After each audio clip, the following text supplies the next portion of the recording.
Okay, we're going to jump right into this one here. My apologies, something appears to have happened with the previous video, so what you're going to see here right now is what should have been in the other video, but somehow I can't explain it. Anyways, at the end, it was gone. So I can't explain it. But anyways, so this is what you're seeing now. I'm getting the stripes painted on the fuselage, masked off to start here, and I will be spraying down a white base coat once I have this masked off, and then the yellow will go on over top of that. And some people use pink, I use white. It seems to me that white would be a more truer color. Here you can see I'm making use of the scrap paper that came from the box. It was completely useless, just for masking things off. But white to me gives you a truer color of the color of the paint in your bottle, where I feel like pink would change that color, especially being that yellow is a transparent color. So I always go with white. I know a lot of people use the pink, but white has always been my preference. Okay, so getting the yellow sprayed on after that white dried, getting the masks off, and the stripes are looking pretty good. I'm pretty happy with the way those turned out. While I got the yellow out, I'm going to go ahead and get those propeller tips painted as well. Remember, the American aircraft have yellow wing tips, or I'm sorry, propeller tips, unless, of course, they're older. I'm not sure exactly what year it stops, but they did have, I think it was red, yellow, and blue, I think they used on the tips. Could have been red, white, and blue.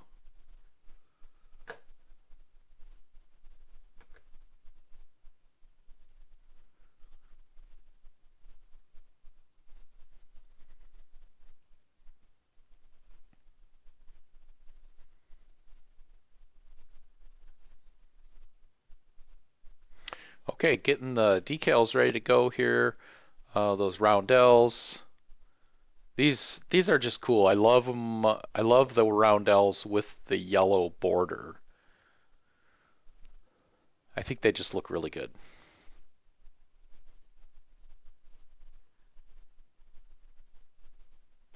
So we're getting them on the fuselage first here on the sides.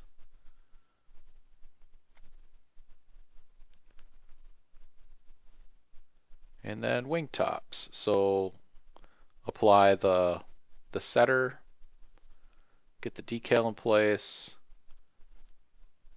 and apply the softer, let them set, and they'll suck right down. And these were no exception. These decals actually worked out really well. I found, in some cheap kits, the decals are just god awful. I've had them literally disintegrate in the bowl. And these actually turned out to be pretty good. So whatever Academy did to that decal sheet, they did it right. I feel like these were good. And there's actually quite a few left on the sheet to use on other projects.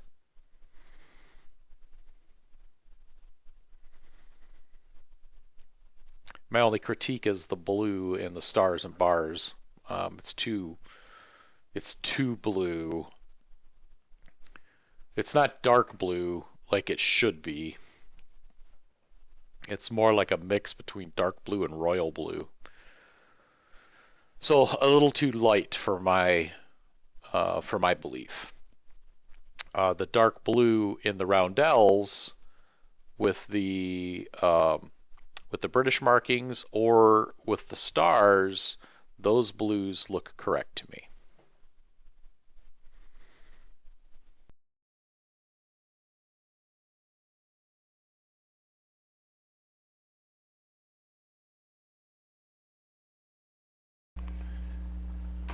Okay, it's been a few days. Kind of life got in the way, so I had to set this aside for a little bit. But it's been sitting. I'm back to it. The decals suck down really nice. Everything looks really good. It's time to do some weathering. So we're going to do that using the Tamiya panel line.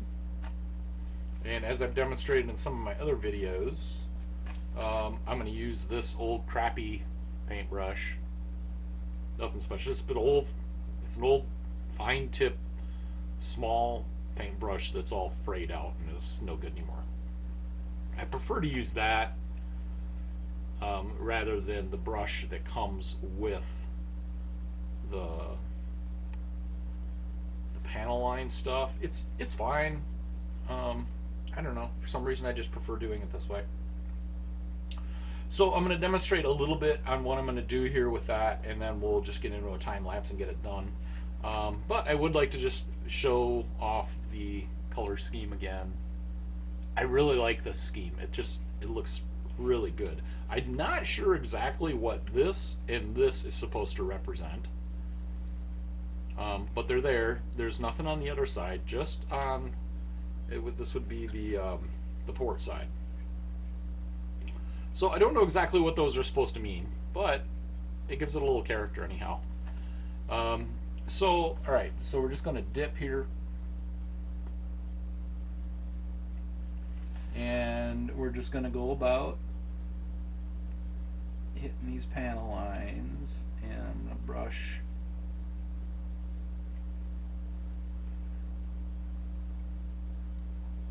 Just going to hit all these.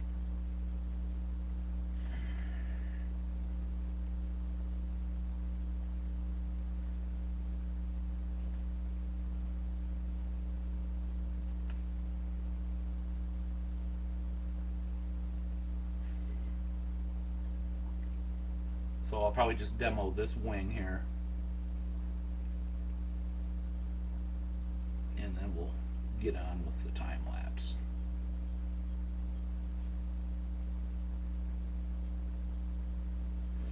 So on the roundels,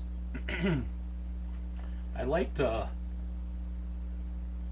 coat over those completely and then go back and tame them down to give them some age. So we're going to do that.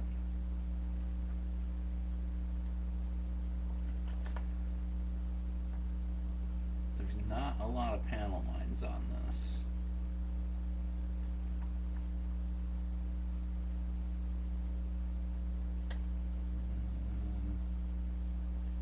Let's do these. These are rows of rivets on the flaps. So we'll hit those a little bit.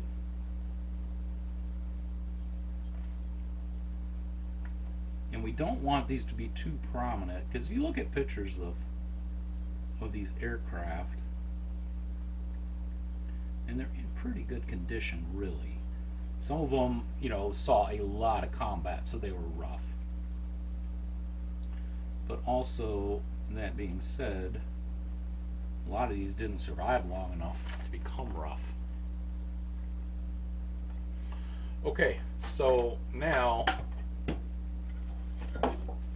as I've demonstrated in some of my other videos, I'm going to use my low odor spirits, mineral spirits, and I don't need hardly anything, just this little tiny bit in a cup. Just enough to cover the bottom. That's probably even too much. Just enough to dampen a brush. Okay, and I'm going to go back using this. This is another crappy old brush. It's all frayed out. Don't care about it. So I'm just going to dip, and then I'm going to daub it off so I don't have too much. And then we're going to pull back on these. And that should give us a little bit of streaking. And get rid of these obvious lines that I've created.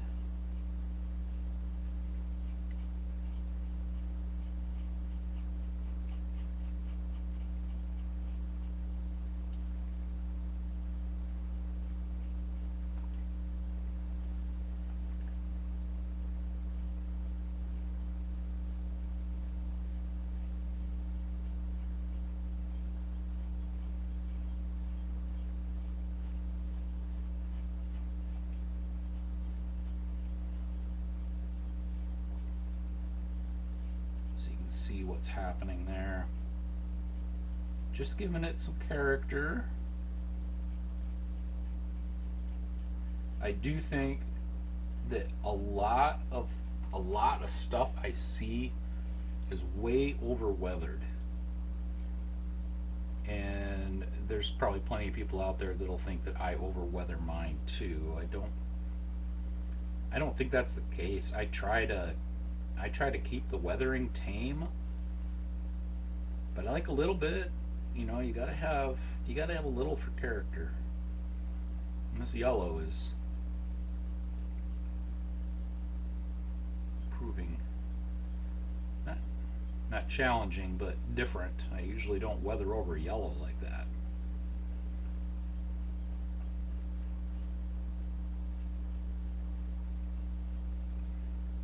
Okay.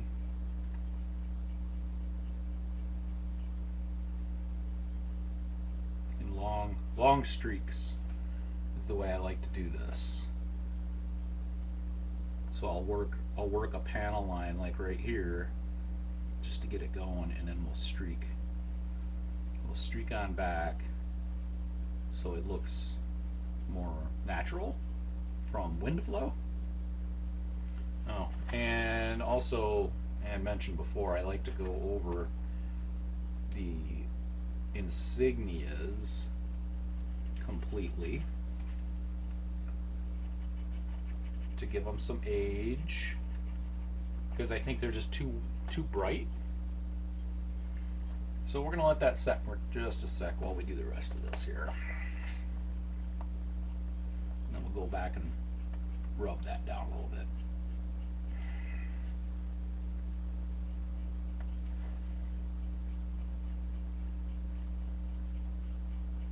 Okay, we'll get these rivet lines on the flaps.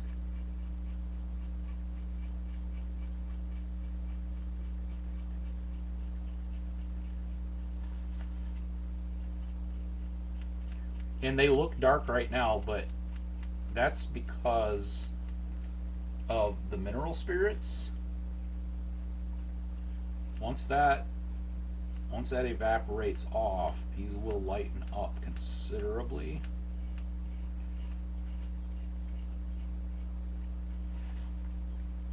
But pretty much what we're seeing on these roundels is what it's going to look like.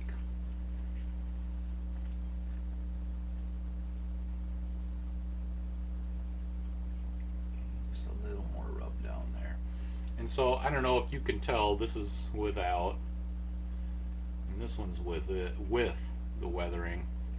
So it's just dirtied up a little bit.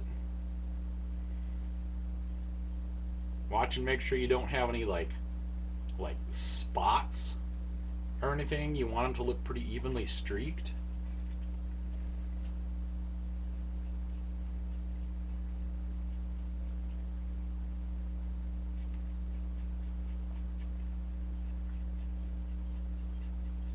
And we can go back later also.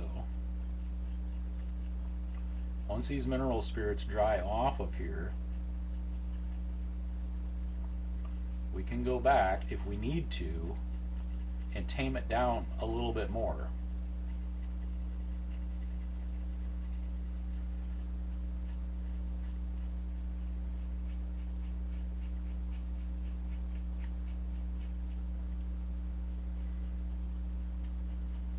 Got a lot on this aileron.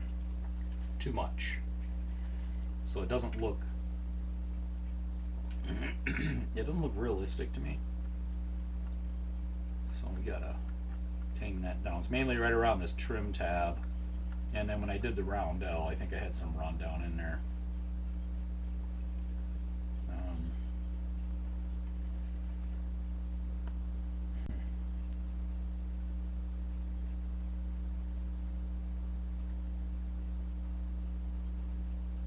don't know if I really like how that's looking on the stripe.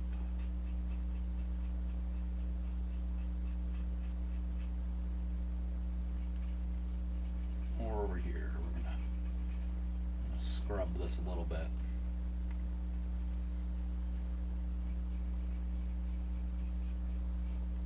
And then we'll go back and streak it some.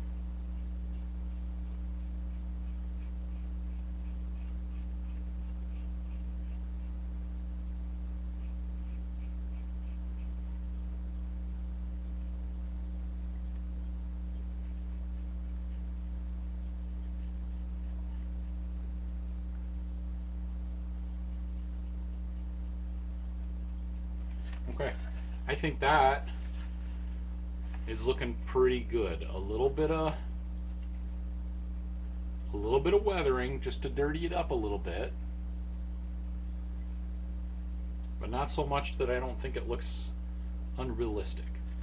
So we're going to switch to a time lapse now, and we'll go ahead and finish this part of the project up.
Okay, so you can see I got the weathering done, and now it's time to install some landing gear and get that on here. This landing gear is really flimsy.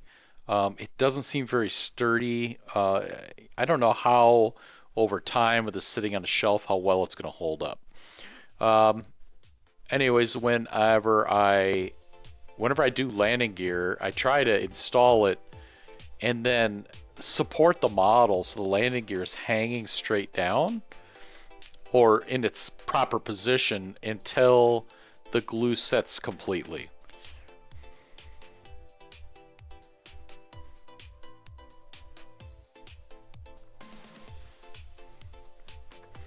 We're getting the inner doors installed and their supports.